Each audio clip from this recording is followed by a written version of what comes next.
I still remember the way my hands trembled when I opened that email. An international conference, Lisbon. They wanted me to speak. Me. I read it twice just to make sure it wasn't some mistake, and then I just sat there, staring at the screen with this stupid grin on my face. It was the kind of moment I'd been chasing for years, the kind I never thought would actually show up. And when I told Eduardo, he smiled. Wide, proud, perfect, like he meant it. He hugged me so tight I could barely breathe, said he was proud, that I'd earned it. We toasted with cheap wine that night, but it felt like champagne. He even helped me pack, tucking my lucky scarf between my blazers. "You'll need this," he said, and kissed my forehead like he always did when I was nervous. There was something easy in his touch, maybe a little too easy.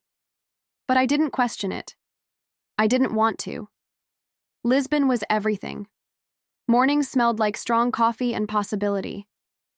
The streets buzzed with energy, and I felt seen.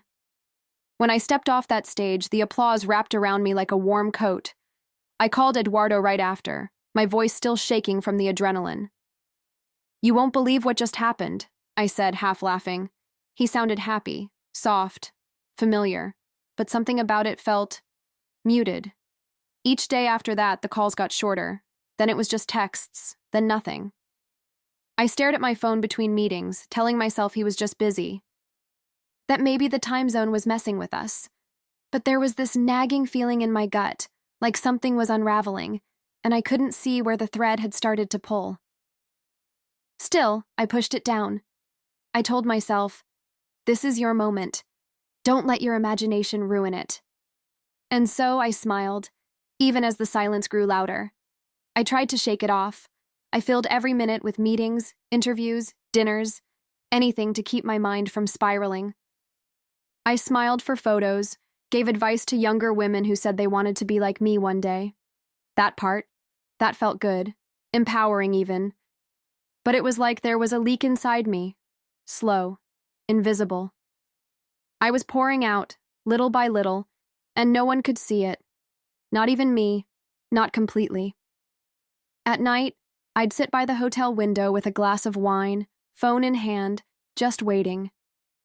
The city lights blinked like static through the glass, and I'd scroll up through our last messages, rereading them like clues. "Love you. Proud of you. Can't wait till you're home." I wanted to believe those words still meant something. I told myself not to overthink it. I wasn't the clingy type. But God, silence like that has teeth. I didn't tell anyone what I was feeling. I didn't want to ruin the trip. I kept showing up with perfect hair, a steady voice, a firm handshake. That version of me, polished, capable, unshakable, she'd taken years to build. I wasn't about to let her fall apart just because my husband was acting weird. I figured maybe we just needed to reconnect once I got home. I missed him, that was all. That had to be it, right? Still, I couldn't shake the tension in my chest, the way my hands hovered over my phone like they were waiting for something that might never come. I started writing a mental list of everything I wanted to tell him when I got back, about the speech, the standing ovation, the rooftop dinner with the woman who ran the entire event. All the things I'd saved for him. I just kept thinking, he'll be proud. He has to be. The last day of the trip came fast, and I felt this weird blend of triumph and homesickness. I packed slowly, folding each piece of clothing like it mattered more now. I imagined Eduardo waiting at the airport, maybe with flowers, or at least a smile. I wanted to believe things would fall back into place the moment I landed, that maybe I'd just read too much into his silence. People get overwhelmed. Relationships ebb and flow. I told myself that. But if I'm honest, deep down, I already knew something had shifted. I could feel it in the way my heart hesitated every time I reached for my phone, like it was bracing for a truth I wasn't ready to face. That gut-level knowing, women know it, don't we? Even when we don't say it out loud, it hums underneath everything. Still, I clung to the image of our home, our routine, the comfort of what I thought we had. On the plane, I stared out the window for hours. I didn't sleep. My mind kept circling back to those last conversations, his tone, the absences, the deflections. I wanted to ask him why he'd pulled away just when I was soaring. But instead, I leaned into hope, stubborn and maybe a little naive. I needed to believe I still had a place to land, that he was still my person, that we were still us. When the wheels touched down, I took a deep breath. This was the part where life would go back to normal. I'd hug him, he'd smile, we'd talk, we'd reconnect. Maybe things had just gotten tangled for a moment. That's what I told myself as I stepped off the plane, holding on to a version of home that, somewhere inside me, I feared might no longer exist. I should have known something was wrong the moment the key didn't turn. I stood there, suitcase at my feet, still wearing the blazer I'd flown in, hand shaking just slightly as I tried again. Nothing. The lock had been changed. I blinked at the door like it might suddenly remember me. This was my house, my door, my life. And yet, I was on the outside, looking in like a stranger. Then the door opened, and everything I thought I knew just cracked. Eduardo stood there. But it wasn't just him. There was a woman behind him, younger, polished, standing way too close. She looked at me the way someone looks at a fly they'd rather not deal with. And Eduardo? He didn't flinch, didn't soften, no hug, no, "you're home." Just that cold, almost bored expression that made my stomach turn. "This house isn't yours anymore," he said, his voice flat. "You were never here anyway. Always busy. I moved on." I think my mouth actually fell open. My mind scrambled for logic, for context, for something, anything, that would make this make sense. But all he did was hold out a suitcase. My suitcase, stuffed with pieces of my life he'd chosen for me. Then he slammed the door, just like that. I didn't scream, I didn't cry, I didn't even knock again. I just stood there for a long moment, listening to the sound of my own breath and wondering if any of this was real. Then I picked up the suitcase and walked away. I had no idea where I was going. The cab driver didn't ask questions. I told him to take me to the nearest hotel. I sat in the back seat, gripping my phone, but I didn't call anyone. Who do you even call when your whole life has just been erased? The hotel room smelled like bleach and artificial lemon. Too clean, too bright. I sat on the edge of the bed, still in the clothes I'd worn on the plane, suitcase unopened by the door. My body was exhausted, but my mind wouldn't stop spinning. I replayed Eduardo's words over and over, as if they might rearrange into something kinder, something less brutal. But they didn't. "You were never here." That line cut deeper than anything else, and the way he said it, not angry, not emotional, just indifferent. That's what hurt the most. I thought indifference came later, after the yelling, the crying, the heartbreak. Not first, not like that. I kept asking myself, when did he stop loving me? Was it gradual? Was there a single moment? Or had I just not been paying attention while he was pulling away? Was I really so busy chasing my own dreams that I missed all the signs? By morning, I had barely slept. My eyes burned, but the tears never came. I opened my laptop and started scrolling through documents, emails, anything that might tell me what had gone wrong. And that's when I found it. A scanned file I barely remembered signing months ago, something Eduardo said was for refinancing the house. My signature was there, but the transfer wasn't what I thought. It was a complete change of ownership. I stared at the screen, my heart pounding in my throat. He'd planned this. Not in a fit of rage, not as a messy breakup. No, this was methodical, intentional, calculated. He used my trust, my distraction, my belief in us to cut me out of everything. And he did it while smiling at me across the dinner table. That realization hit harder than the door slamming in my face. Because betrayal? It's one thing. But betrayal dressed up like love? That's something else entirely. I sat in that hotel room for hours, barely blinking, barely breathing. I kept thinking, he did this while I was out there making us proud. While I was speaking on stage, smiling into cameras, holding my head high, He was signing me away like I was a guest, not a partner. And the woman, Talita. I didn't know her, but I couldn't stop picturing her in my kitchen, touching my things, calling it their home, my life. There was a moment when I almost called him, just to ask why, just to hear the reason, even if it was hollow.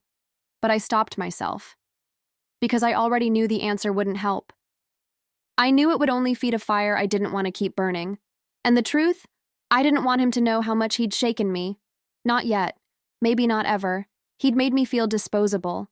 I refused to let him also see me broken. So I did what I always do when things fall apart. I started making a plan.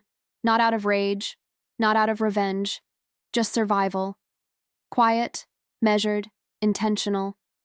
I booked another night at the hotel, called a lawyer, sent a message to HR to let them know I'd need a few personal days. I stared out the window as the city moved on without me, and I promised myself I would not disappear. Not now, not like this. Because beneath the shock and the heartbreak, something else had started to stir. A kind of steel in my spine I hadn't felt in years. He thought he'd ended the story, but all he did was rip the cover off a new chapter, one he never imagined I'd write. And as the sun rose over the skyline, painting the glass in gold, I finally whispered to myself, "You're still standing." So now what are you going to do? There wasn't time to fall apart. I had a lawyer to meet, forms to sign, details to unravel. Every moment was packed with emails, calls, appointments. Like grief didn't even have a slot on my calendar. I'd catch glimpses of myself in mirrors. Tired, yes, but steady. Focused. People kept telling me how strong I was, but what they didn't know was that strength wasn't a choice. It was the only thing left that didn't feel like it had been stolen. The legal side was a mess. Eduardo had been clever, not smart, clever. He'd used technicalities, blurry language, timing. It wasn't clean-cut fraud, but it was close. My lawyer said we had a case, but it would take time. Months, maybe longer. And in the meantime, there was nothing to get back. Not the house, not my name on the deed, not even a damn apology. Every call with the legal team left me feeling like I was trying to swim through tar. But something shifted in me. The part that used to ache for answers started asking different questions. I stopped wondering why he did it and started wondering who he really was. I dug through old emails, notes scribbled in margins, even social media posts he never thought I read. And then I found her, Talita. The woman from the door. She wasn't just some rebound. She came from money, serious money. Turns out her family was old wealth, private jets, gated estates, the kind of circles that don't show up in magazines because they own the magazines. And Eduardo? He was already slipping into their world, smiling for charity galas, whispering promises about joining the family business. I could see the whole script he was trying to play. The charm, the ambition. The illusion of being something he'd never earned, and I knew exactly where to aim. I didn't tell anyone what I was planning, not even my lawyer. Some things are cleaner when done in silence. I gathered everything I could, screenshots, scanned documents, emails, even bank statements he'd accidentally left open once on our shared laptop. I wasn't looking for dirt. I was collecting truth. The kind of truth that doesn't shout, doesn't cry. The kind that waits patiently and then knocks the air out of you when it lands. Talita's family had no idea who Eduardo really was. That much was obvious. They saw a polished, charming man with a well-fitting suit and just enough rough edges to feel intriguing. They didn't see the man who locked his wife out of her own house while she was across the world working. They didn't know about the forged paperwork, the manipulation, the months of lies, but I was going to make sure they did. Not with vengeance, with clarity. Her father, Jonas Moura, a name that carried weight in every article I found. Stoic, respected, deeply private. A businessman known for being ruthlessly protective of his family. Exactly the kind of man who would not take kindly to being used. I found his office address through an old trade registry listing. I never stepped foot near the building. I didn't need to. I sent the package anonymously. No return address, no fingerprints, just truth delivered in a sleek black envelope.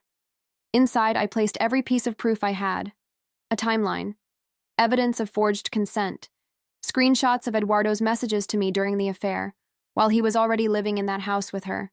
And at the very top, I wrote a single line: ask him what happened to his last wife. Then I sealed it shut. As I dropped it into the courier box, I felt something shift. Not joy, not revenge, just a deep, steady sense of reclaiming my voice. After that, I waited. Not the anxious kind of waiting, not the kind where you keep checking your phone every 5 minutes. No, this was different. I let the world move around me while I kept still. I focused on work, on rebuilding routines, on breathing. There was power in the quiet, power in not reacting. Because while Eduardo was out there building his next illusion, I'd already cut the wires behind the curtain. I imagined the moment that envelope landed in Jonas Mora's hands, the stillness of his office, the frown between his eyebrows deepening as he flipped through page after page. I didn't need to be there to picture it. Men like that don't respond with drama. They respond with consequences. And Eduardo? He had no idea the ground beneath him was shifting. He was too busy playing the part to notice the stage was about to collapse. I didn't feel sorry for him. That's what surprised me most. I thought I'd still carry some sadness, some longing.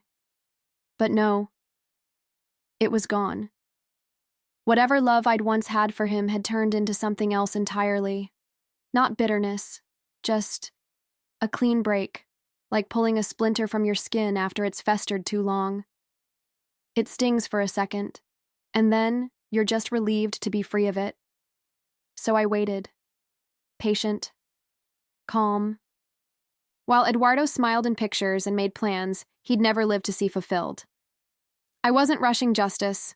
I wasn't praying for karma. I'd already done my part.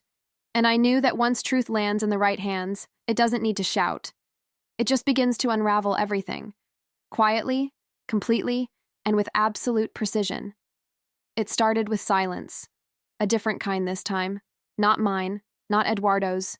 Theirs. A ripple in the polished world he'd tried so hard to enter. I didn't hear it directly, but I saw the aftershocks. His name quietly removed from Toledo's posts. Photos vanishing. Then a headline in a niche business journal: engagement between Maura Harris and Eduardo S. canceled amid allegations. That word, allegations, always the first stone before the avalanche. I imagined Eduardo reading it, panic rising behind his practiced smile. I imagined Toledo's father standing across from him, holding the envelope I'd sent, watching Eduardo flail for excuses. There's a special kind of terror that comes when the mask slips, and there's no one left to clap. And Eduardo? He'd built his life out of applause. Now it was just silence. Sharp. Deafening. Truth tends to echo when it finally hits bare walls. The legal fallout was swift. Jonas didn't just cut ties, he pressed charges: fraud, misrepresentation, coercion. Words that weigh heavy in business circles, the kind that stick to your name no matter how many suits you wear. Eduardo tried to fight it, of course, tried to play the victim, but there were documents, emails, my name scrubbed from ownership papers I never knowingly approved, my signature, misused, misled, mishandled. My lawyer called with a different tone in her voice that day. "We've got traction," she said. It wasn't a win yet, but it was movement. Eduardo would be forced to sell the house. The very one he'd ripped out from under me. The irony wasn't lost on me. I didn't cheer. I didn't gloat. I just listened to the facts, nodded, and went back to brewing coffee. Steady hands, quiet strength. Let him drown in the storm he swore I wouldn't survive. There's something oddly comforting about watching justice unfold without needing to lift a finger. I stayed out of it publicly. No interviews, no social media statements, no whisper campaigns. Let the papers talk. Let the Moras handle it. My focus was reclaiming what I could. My name, my financial history, the pieces of myself Eduardo had tried to erase. My lawyer worked like a scalpel, not a sword. Every document he touched, he restored. Eventually, we got the paperwork. My name, once again legally separated from the house, from the loans, from the mess Eduardo left behind. No longer tethered to a man who used my ambition as an excuse to steal from me. I remember staring at the final document, fingers pressed against the notary seal, and thinking, this isn't revenge, this is recovery. There's a difference, and God, it matters. Meanwhile, Eduardo's world crumbled like a facade under pressure. Clients backed away, old friends went quiet. The Moras didn't just cut ties. They made sure the silence around him was loud enough to ruin his credibility. A man like Eduardo doesn't survive without a stage, and with no one left to clap, he shrank. He stopped showing up to industry events, stopped posting those carefully curated glimpses of his perfect life. I didn't watch closely, just enough to know it was happening, just enough to know I was no longer a casualty in his story. I wasn't the woman left behind. I was the one who walked out of the fire without smelling like smoke. And that, to me, was the win. Not the headlines. Not the karma. Just the peace that came with knowing he couldn't touch me anymore. Not my mind, not my name, not 1 inch of who I was becoming. The day the house officially went on the market, I got a quiet email from the realtor handling the sale. No drama, just a notification. I stared at it for a long time, remembering what it felt like to stand on that porch with my suitcase in hand, locked out of a life I thought was mine. And now? It was just property again. 4 walls and a roof. Nothing more. The soul had been stripped from it. I didn't want it back. Not yet. People asked if I wanted to confront him, to say something, to demand closure. But what they didn't understand is that silence was the closure.